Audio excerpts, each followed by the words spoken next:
Welcome to the SARE Ladies podcast, the sister brand of Subtle Asian Real Estate, where our mission is to get more people that look like us participating in the real estate industry. We invite experts to not just talk about real estate, but also about our unique identity as Asian women and the cultural values that shape who we are as investors. I'm Anita Wong. And I'm Tiffany Lee. We're both real estate agents and investors based in the Bay Area and New York City. Whether you're a seasoned real estate pro or just starting out, there's something for everyone here.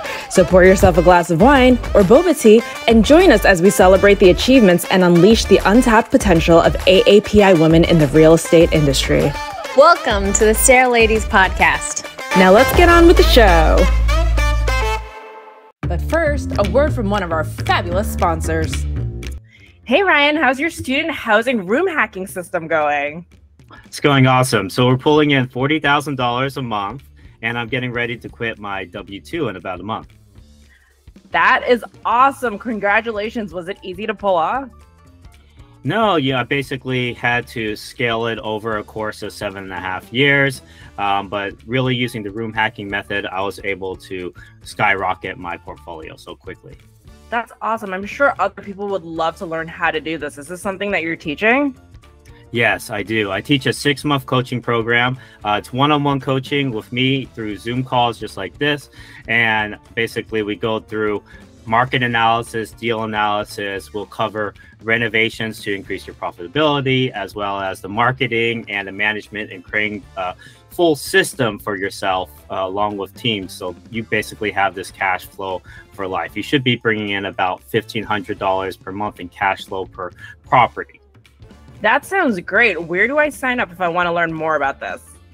Yeah, so we actually have a discount, a 17% discount if you go through my website, www.newbierealestateinvesting.com/SARE Ladies. Awesome. Again, that's newbierealestateinvesting.com/SARE for that 17% discount. Thanks so much, Ryan. We'll see you at SareCon. All right, thanks, Tiffany. I'll see you guys there too. Now on to the show. Hello again, sorority family, to another episode of the SARE Ladies podcast. We are so excited to have one of our favorite people on this podcast, Giang Nguyen. So Giang has been on this podcast before. If you haven't caught her amazing episode, it was beautiful, awesome episode about, her family. It was our feature for Asian Heritage Month. So please catch the link in our show notes if you have not caught that episode. Before we signed off on the last episode, we made a fun creative discovery that Giang is actually a competitive salsa dancer for the past 5 years, right, Giang? That's awesome. And she said that this is one of her big wins on what real estate investment has allowed her to do. And I want to make sure we touch on that a few times on this episode as well, because that's all I wanted to talk about. But we ran out of time the last episode. So this is going to be it. This is the one. So something to consider once you achieve financial and time freedom, when you eventually get to leave your W-2s, listeners, you can have more time to pursue your creative passions. So in Yang's case, it's salsa dancing. I know in Nita's case, she's like Picasso. She does all her lovely drawings, and she's doing figure drawings now too of like all the naked people that she draws, which I love. That's what Anita likes to spend her time on. She likes staring at naked people and drawing them. That's why she tries to take me to a case spa. That's Anita's passion. Oh boy, you'll have to catch that also in another episode. It's been one of our episodes. Our callback is Anita is a pervert. That's my joke. I love it. Great. This is right. Okay. Well, this is why we don't segue with Tiffany. Thank you for sharing that with salsa, because for some reason it always ends with nudity. So anyway, salsa is a sexy dance. That's why my mind went there. It's very sexy. Yes. Yeah. And maybe if we find a video of Yang doing one, oh my God. Do you have a video you can send us from your competitions? Can we put it in the video? Yes. I could send you a video. It'll be in the show notes, y'all. No, I want to run it. Can we run it at the end of this episode? All right. When at the end of this episode, we're gonna do a callback. Yeah, is it on YouTube somewhere? Can we find it on YouTube somewhere? I could potentially find on YouTube, or if not, I can upload it. It's on my phone. Ooh, oh my God. Anita's like, Tiffany, what? You're Right. Okay. Well, bring it back. this episode's about online auctioning. By the way, guys, you can subscribe to our Patreon, and you will have additional bonus footage of Yang's salsa dancing. Support SARE Ladies. I'm like pimping your video. Support SARE Ladies. We're and Anita's nude drawing. Yeah, right. on Anita's new drawing classes. Hey, if you guys support our Patreon, Anita will draw a naked picture of you. That's one of the. No, thank you. If you're going to SARECon, Anita will square off 10 minutes for each person. Absolutely not. Here's our hotel room number. Come on. Oh, dear God. I'm not telling Tiffany my hotel room number. She's on her own. I thought we were rooming together. Okay, anyway. We're not.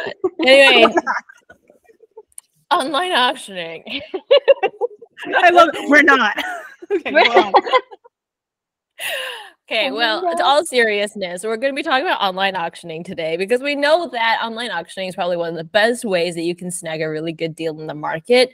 And it's definitely one of those, one of those things that is very scary if you haven't, heard about it or done it before, and kind of like you're diving right into the deep end.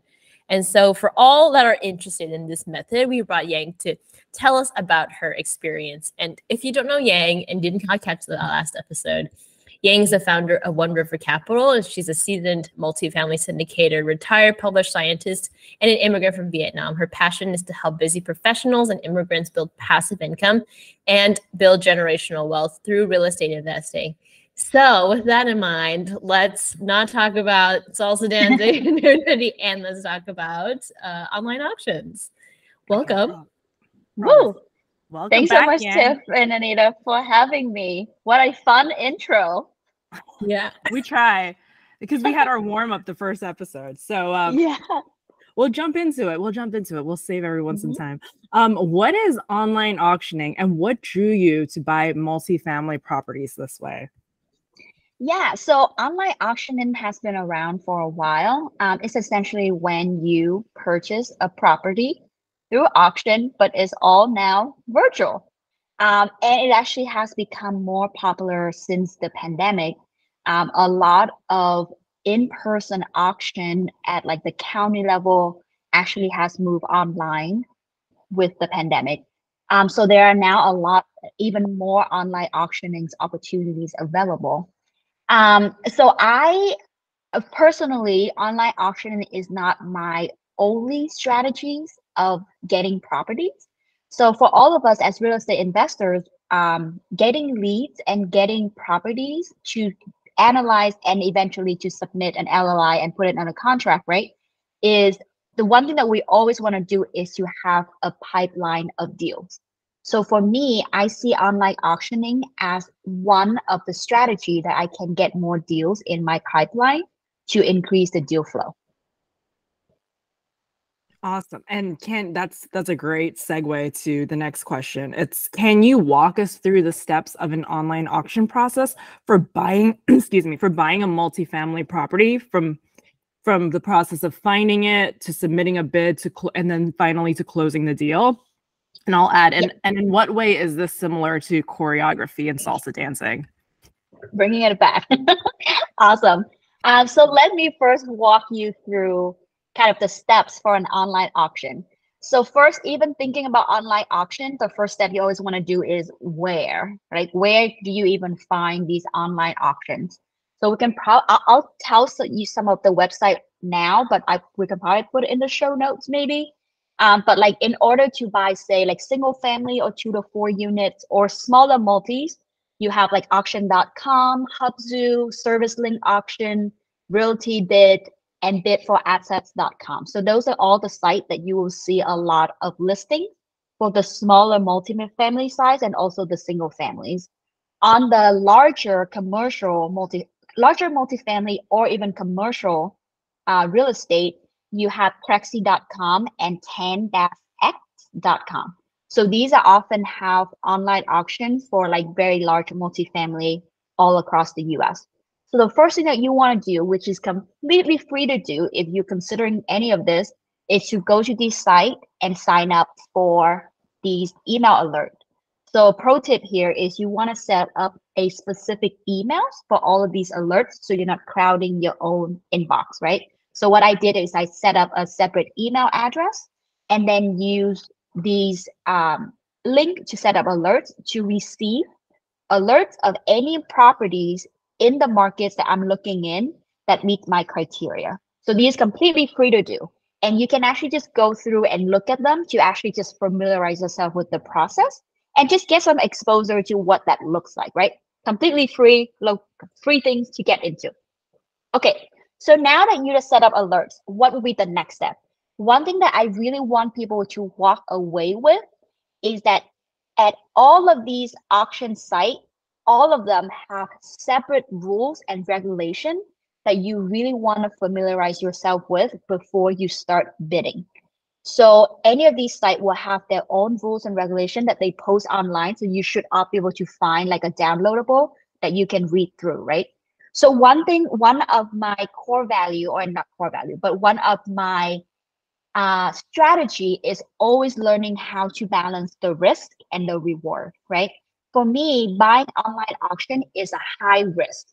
So in order for me to mitigate that risk, I want to be very prepared to understand all the rules and regulation before I start bidding, and understanding my market before I start bidding on this market, right? So this is where a lot of preparation comes in place before you can actually start bidding. So I'll point out a couple of things that you want to look out for when you go through the documents and the process. So you definitely want to understand what is the registration requirement, right? So in order to become a bidder, there is certain registration requirement that you have to satisfy before they even allow you to bid on the property. So familiarize yourself with that. The second thing to understand is to know the bidding instruction. The bidding instruction will vary. You may have different time period. You may have different amount of time you can bid. What does that look like? Really understand the bidding instruction. The third thing you want to understand is the fees and the closing costs. What is the additional fees that you will have to take into account? Who is responsible for paying the closing costs? So definitely pay attention to that. The fourth thing is understand the purchase agreement. In a lot of these cases, it's not that you're under contract and now like, oh, wait, hold on, let me go grab my lawyers to grab a purchase agreement. The purchase agreement is often set by the bidding company. So you really want to read that through and maybe even have your lawyer read that through for you to understand what this purchase agreement means, because you most likely won't be able to negotiate or really change a lot of this detail.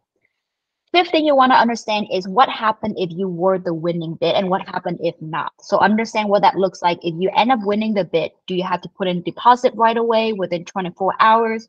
What's the deposit amount? And understand all that, right? The final thing you want to pay attention to is the closing process. So how long do you have to close before you lose out deposit? And what does that look like? Do you have to close in cash? Do you have to close? Can you take out a mortgage? Understand all of that. Now, where do you get all of this information that I just talked about? All of the website will have a specific link that it have all these documents that you can go through. Most of the online auction will also have what they call like a auction specialist that is assigned specifically for a deal. These are the people that you want to have conversations with to make sure that you understand all the guidelines and the rules, okay? So those are some tips to understand how do you prepare for this process. Let me talk about my own experience becoming a registered bidder for this property that we bought. So last September, my partner and I got under contract for a 42 unit in Reading, PA. This was purchased through an online foreclosure auction. So there's a lot of drama here. So in order to even become a bidder, right? It actually, even before we could even take step into the property to view the project, they want to only let people who are registered bidder to go out view the project. Their requirement including two things. One, they want a proof of fund. And two, they want a $10,000 deposit. So now the proof of fund, right? For us, usually just mean like, hey, I'm working with a bank. Here's how much I'm approved for. Or like, hey, here's my maybe bank statement. Or even like, hey, here's what I have, the lender might allow me to purchase up to, even on the commercial side, right? So for them, usually for the online foreclosure auction, what they means is, can you show us your bank statements with millions of dollars before they would even let me view this property? And for me, I don't have millions of dollars in the bank account to actually purchase this property all cash. So what I had to do is to have a lot of conversations with the bidding specialist, telling them that like, hey, we are very experienced in this market. We're very interested in this property. And with our experience and our interest, we're gonna close. So we were able to negotiate with them to show them like, hey, we're serious and we're definitely your top buyers, even though we are not satisfying your requirement for a cash statement. So they were okay with us showing a lender's letters showing that, hey, the lender would allow us to borrow up to this point. So this actually required a lot of conversation with not only the brokers, but also the auction specialists and also with our lenders, right? In everything, my top key things, and this is a great practical tip for people who are even anything in real estate, right? You always want to advocate for yourself. And so you always want to pick 2 or 4 things that you're really strong at and keep repeating that to your lenders, to your brokers, to your property managers, anyone you meet, because these are the materials that in our case, the brokers and the auction specialists actually use this material to advocate for us to their sellers so that the seller actually make an exception for us to become a registered bidder. So we were able to view the property without actually becoming a registered bidder. And we actually got approved to bid 3 hours before bidding closing. It was how intense this whole process was. It's a lot of conversation. It's a lot of like, hey, we send them our like resume, so to speak, like our real estate resume.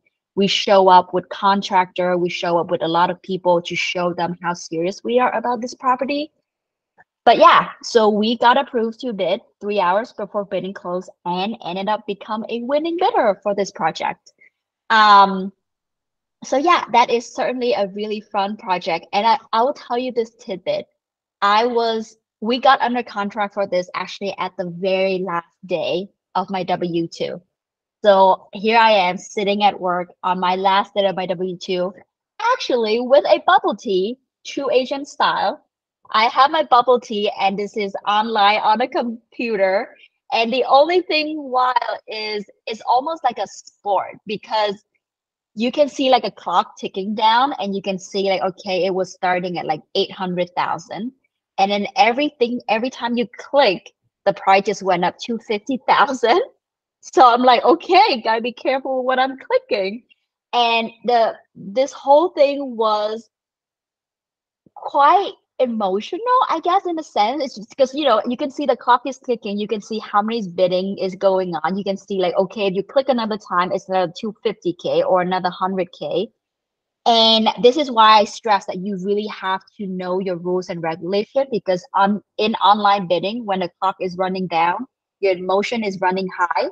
You really want to know what's the top point that you're going to stop at, right? Because you really don't want to click and be 250K over what you can actually buy this property for. So definitely know your numbers. For me, I set what I call like a soft limit and a hard limit, because I know myself, right? So I want to kind of prepare myself like, okay, I'm reaching my soft limit here. Okay, here's my hard limit. I'm really gonna stop. So have discussion with your partner, get that number in place before one click and you're 250K over what you could pay for and you're completely screwed. So in our case, right, this is a funny story. Literally our property managers was like projecting this website on their TV screen in their office. And we're all texting one another. Was like, is that you? Is that your bid? Or is that like someone else? And we all like, that's you? Like, yes, that's me. That was my bid. So that was like, we're all like watching this clock countdown. And I kid you not, this is also, again, why you really got to understand the rule and regulation, right? here's the clock ticking. You're like, okay, great. 2 minutes. I'm the highest bid. But here's the thing. If someone was to put in a bid with 2 minutes to go, the clock get extended. So this has become a longest few minutes of my life because I'm like, okay, looks like we'll be a winning bid. And then someone make a bid and then the clock extend another few minutes, right? I understand there's rules and reason to this because they want to make sure people have enough time to respond. But I'm like, oh, this is too long of a few minutes. And so what the other thing I forgot to mention is for online, I think most bidding in general, they would have is called like a minimum reserve. So that's kind of considered their floor price, so to speak. Now, it doesn't mean that if the minimum reserve is not met that they won't sell, but they're usually more likely to sell if the minimum reserve is met. Now, the thing is, they won't tell you what that minimum reserve is. So, but understand that if that minimum reserve is met, they will let you know. And then the clock is extended for another 4 minutes.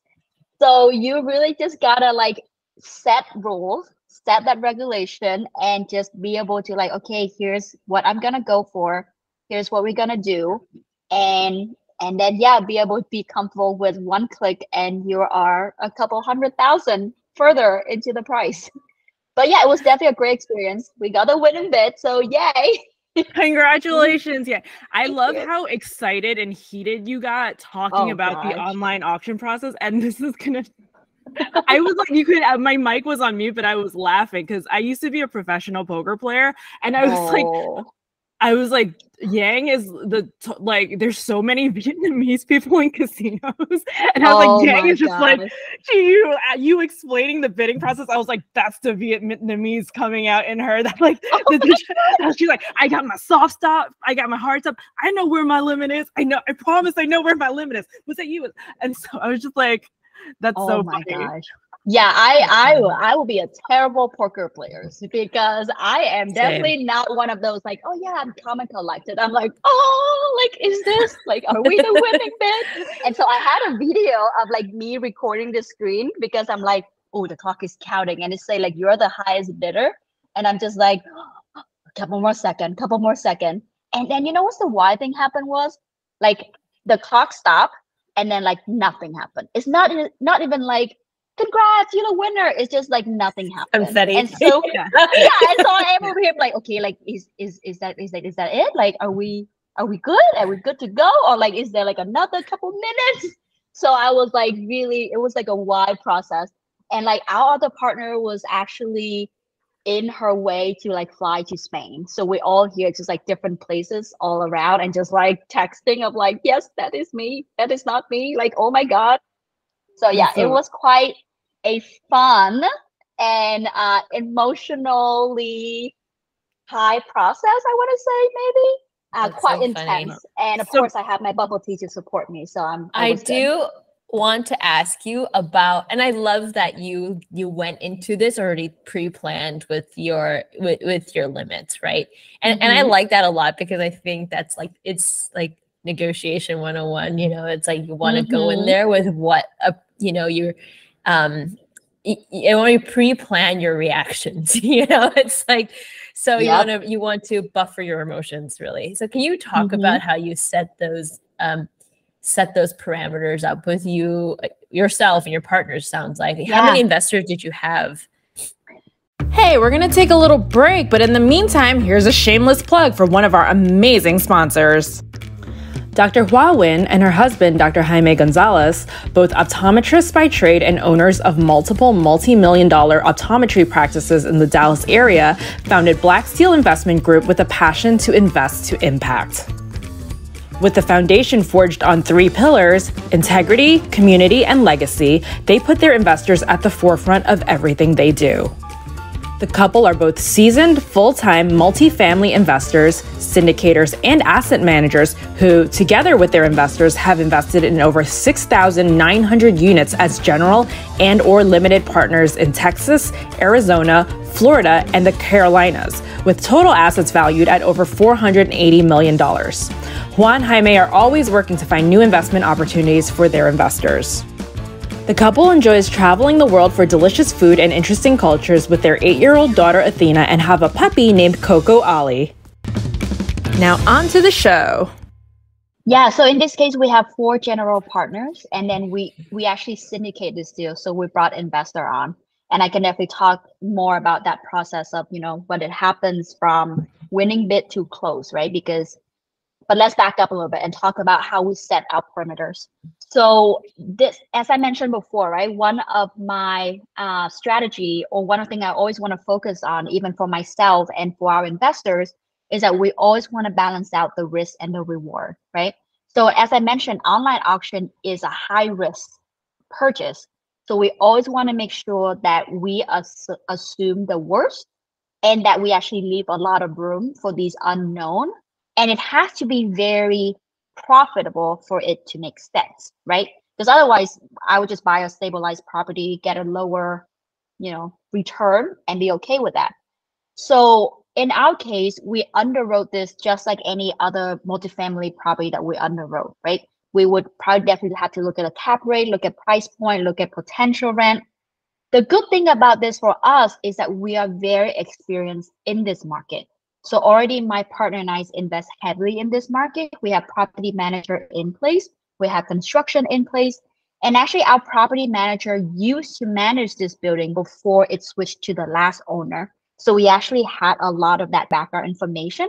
So that's why I feel confident, like being very bullish on this property, because we already have a lot of these things set up for us, right? So what I mentioned about balance out that risk and reward, we always want to figure out how we can mitigate the risk for our investors.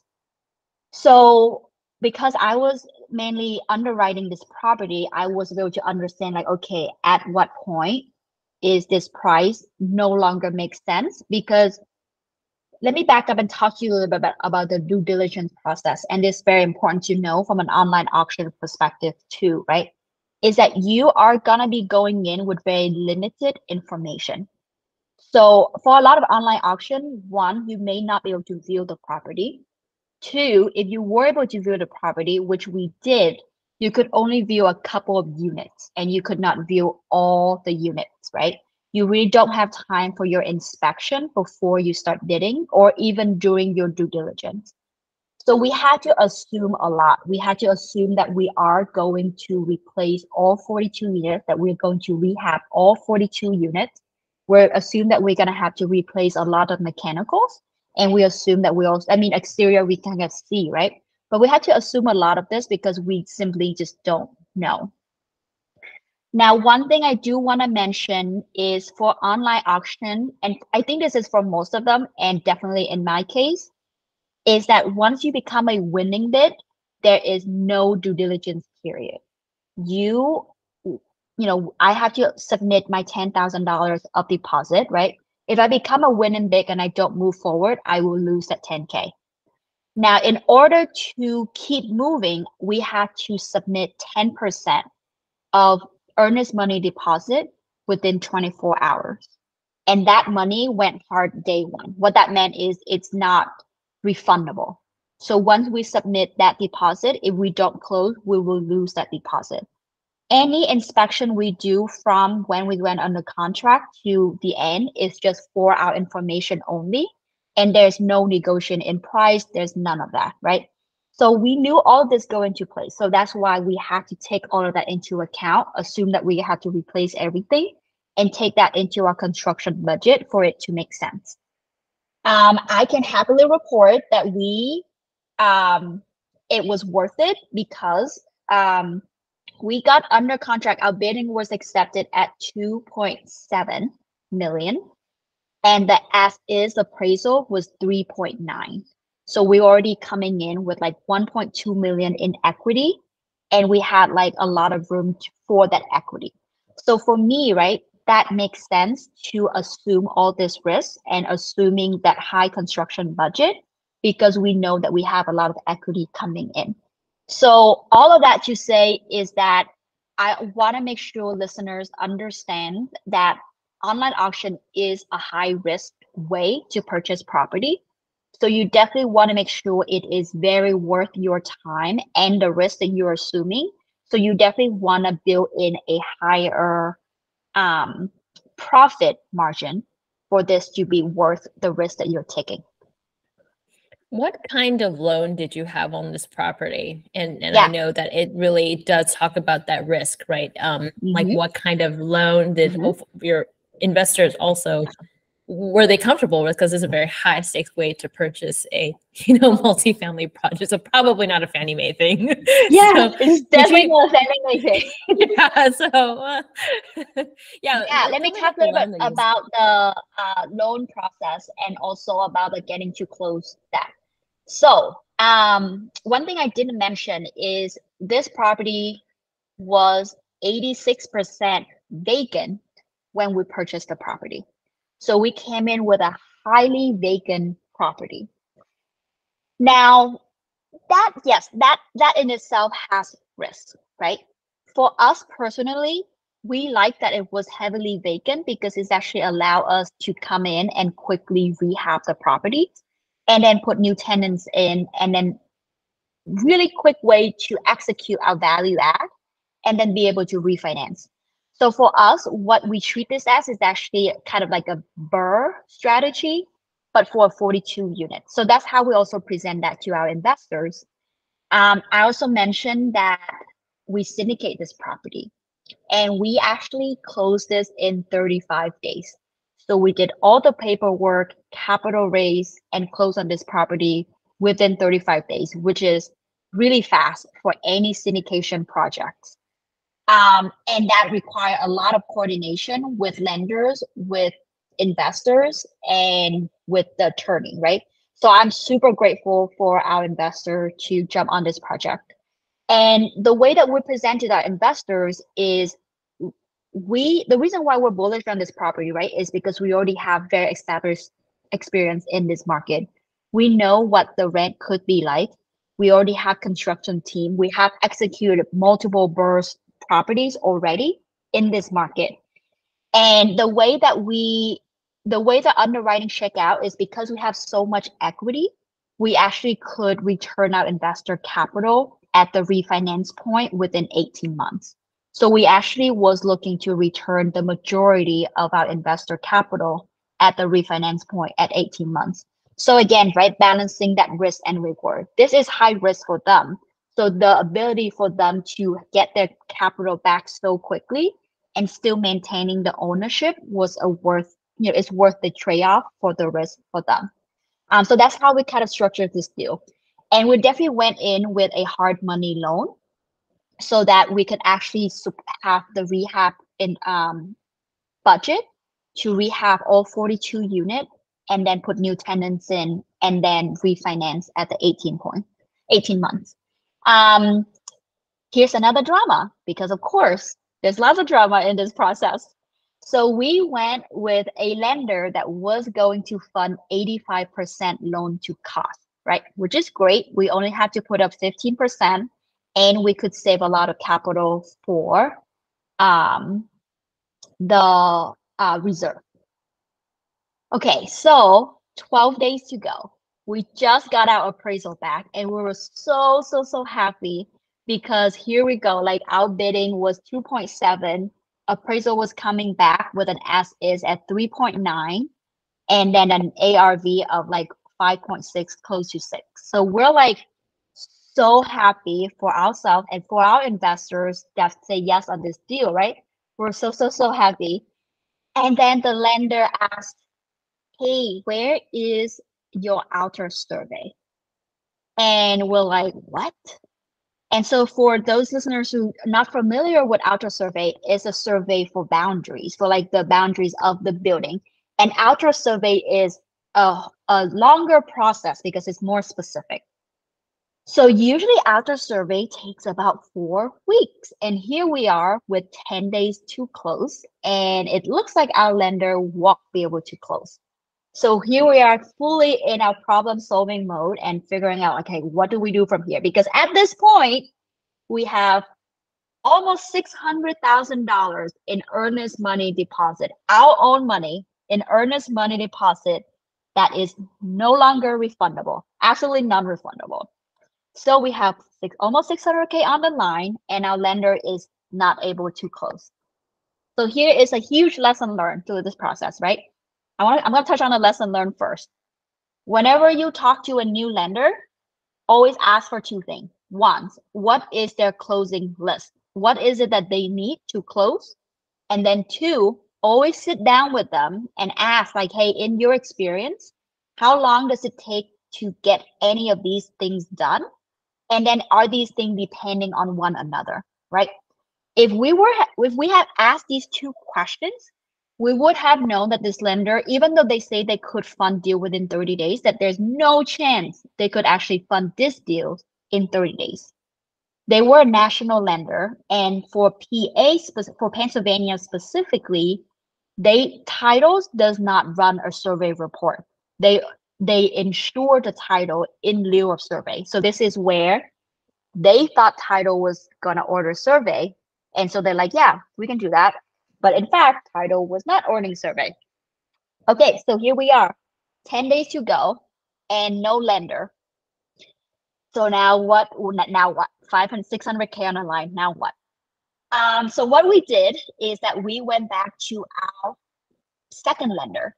So this is where I want to stress that the lesson learned here is that it's very important to build relationship with everyone in the real estate world, and that you want to make sure that you have the relationship built. So we went back to our second lender who was already familiar with the deal, and we asked them to be like, hey, could you fund this? So they got all their team on board, and it was amazing to work with. They got all their teams on board. They asked the other lender to release the appraisal, also drama there, but we asked the other lender to release the appraisal. They all team worked through. We were online working from 6 a.m. to 9 p.m., getting everything in as humanly fast as possible. And their team was just amazing to work with. Like, their lawyers was in Florida, and this is one day before closing, and Florida was getting a hurricane, and the lawyer was getting evacuated, and she was like, hey, I am getting evacuated, but like, I'll be back to work on this tonight. Like, no worries, we'll get this done. So like, we're just like super, super grateful that their team was like amazing, and that they really put everything together to get this to close. So a lot of lesson learned throughout this project, right? Ask the lender for the closing list, ask what these lists, how long anything of these items on this list would take, and always keep the relationship with anyone you talk to, because they could support you, you could support them, and it's very important to build and nurture relationships in the real estate world. But yeah, we got to close 35 days, and yeah, we are smack in the middle of the construction process right now. Oh my God. That's awesome. So That's crazy. You can write a whole book about that. Well, you should.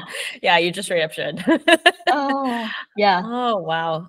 Well, congratulations. That sounds extremely successful. And I think, I mean, as brokers ourselves, I echo that. Don't think anyone has, the job done. I think the quieter the escrow is, the more alarmed you should be. So definitely ask for those lender lists and what everybody needs in order to get their job done. Absolutely, 100%. Okay, cool, awesome. I thank you so much for that, and we'll link all of these. Well, first of all, we'll link all of the websites that you talked about earlier in our show notes. And how can our listeners find you and ask you more questions about this process if they need to? Yeah, you can find my website, onerivercapital.com. That is spelled out OEONE, rivercapital.com. I am on Instagram and Facebook at that Salsa Investor, and salsa as in the dance. And yeah, I am there, happy to chat further, always happy to share more information about the process. I love that. Cool. So, the salsa investor. We didn't even get to touch on the salsa part. But as you were, all right, this is the bonus content. Anita's like, look at me like, Tiffany, Anita, we're at the end of the episode. We've got like 7 minutes left. We're going to talk about salsa dancing. Salsa dancing, the lifestyle. Well, everything you talked about, like there's so many steps and nuances to it. And you mentioned in the last episode, salsa dancing is like having a conversation, right, with your dance partner. I think you can make a metaphor there, right, to the negotiation process and like the reaction and the talk and the give and take. See? And the give and take, right? All that jazz. Yeah, I really think, dancing for salsa, it is a conversation, right? It's a give and take. And I think everything in real estate is a conversation, right? Real estate is so relationship based, right? From you to your investors, from you to colleagues, lenders, brokers, all that jazz, or salsa, all that salsa. They're all your dance partners. They're all different dance partner. Yeah, you gotta have this conversation, always dancing in a conversation, and just be able to be open. And yeah, this is why I love salsa. Like I could have a salsa dance with anyone that even if I don't know their actual language, we could share dance. And the nice thing about salsa, which I was so hooked on it, was that there's no one dance that is like the same. Like you could dance with the same partner, but the conversation is always different because it's always in the moment, it's spontaneous, and it's song. So yeah, it's always so fun. It's like a real estate deal. None is ever the same. None is ever the same. Look at you, Tiffany, with honest metaphors. That's why it's so fun. No, it's not all the time, guys. Never boring. That's I would say that. So it's never sexy. Boring. Real estate is so sexy, just like salsa dancing. No. That should be my tagline. Making real estate sexy. I love that we kept it on brand because you're the salsa investor. Yeah, sprinkle that into your marketing. I love it. Yes, I am all for that. Yeah, I am all for. If you check out my Instagram, there'll be video of me like dancing as I'm like explaining real estate things. What? See? I told you. There's so many correlations. Like dancing me in there. I also need to get on this whole thing. I also want to point to like how, you know, as you mentioned before, like we're all dynamic people and we'll all have our passion that real estate allow us to spend time on, right? And I do want to stress and make sure that everyone understands that, you know, yes, you can always use real estate and grow real estate to build your passive income so that you can have time to spend with your family, to spend on your hobbies, to travel, whatever that is, right? But I also want to make sure people don't wait to spend time on their passion. Like, I want to make sure people don't have the mentality of like, oh, one day when I make it, then I will salsa, or I will draw, I'll be a comedian. Like, you know, don't have that mentality of like, I'm going to wait until I am XYZ to do that. Like, this is your life. So like, if you love your passion, like go for it. Like, I think you will find a way to support your passion even when you have a W-2 and you figure out all your real estate things, right? I started dancing when I was having W-2 and figuring out real estate. So I just want to make sure people understand that they don't have to meet a requirement to live the life that they want to live. You're getting me all teary-eyed. Yang. Well, thank you so much for being here. We're so thank you for that extra tidbit as well. And we'll catch you next time. Thanks, Yang. Thank you so much for having me. Thanks for listening. Here's one last note from our lovely sponsors. Hey, SARE ladies, listeners, Tony the CPA dude here, also your resident SARE tax bro.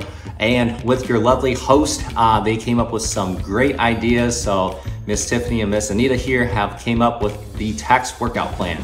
So we're gonna help you get cut up on your taxes. Also gonna help you cut up on your own body. So just like working out, taxes is a monthly thing. You can't ignore it, otherwise you're gonna fall off the cliff. So with the code SARE ladies, we're gonna give you a nice healthy discount, and we're also gonna give the SARE ladies a kickback just to help support their podcast. I've had a fun time being on their podcast a couple times this year. They've done great. I really wanna see them blow up in 2023. So with your support with this creative tax workout plan and also a workout plan in general, we're gonna help you transform your life in 2023. So mention the code SARE ladies when you talk to me. You can email me at Tony@thecpadude, text me at 928CPA dude. TikTok's the CPA dude, website's thecpadude.com, everything's the CPA dude. So SARE Ladies is your special code here, and let's make this year great. Thank you for tuning in to the SARE Ladies podcast hosted by Anita Wong and Tiffany Lee. Special thanks to Subtle Asian Real Estate LLC, our parent company. If you enjoyed our show, please leave us a review or follow SARE Ladies on Spotify and Instagram at Subtle Real Estate. You can also click on our show notes to subscribe to our newsletters to stay on top of our news and upcoming events. Until next time, Pod Squatters.